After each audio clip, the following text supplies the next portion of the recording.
this example, we will find the domain of a rational function.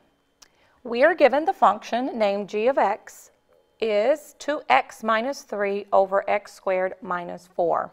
The first step of finding the domain of a function is to take the denominator, which is x squared minus 4, set it equal to 0, and we're going to solve this equation for x.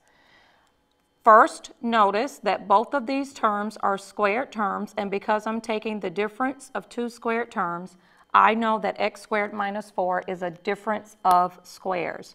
A difference of squares factors into conjugate pairs of the squares.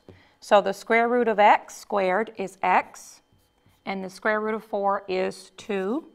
And to make these conjugate pairs, one binomial should have a plus, and the second binomial should have a minus. So I have the two factors, x plus 2 and x minus 2.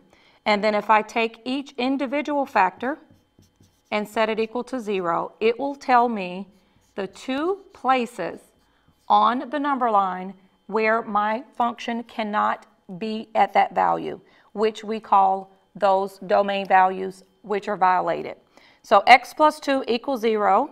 I will subtract 2 from both sides, so x is negative 2. And here we have x equals positive 2 because I will add 2 to both sides. So the domain of my function cannot be negative 2 and it cannot be positive 2.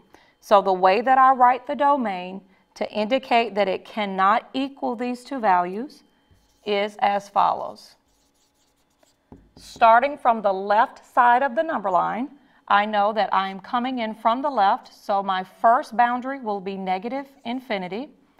I will go up to negative 2, but it can't equal negative 2. So around negative 2, I'm going to put a parenthesis to indicate that the first interval for my domain will go from negative infinity to negative 2, but not including negative 2. Then I'll use the union symbol to indicate that now I'm going to have a region to the right of negative 2.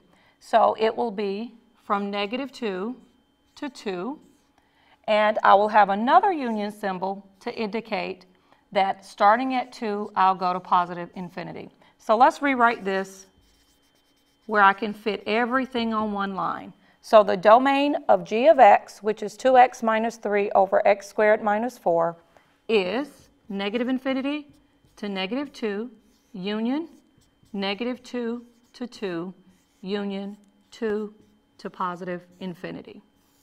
And this is the domain of the rational function.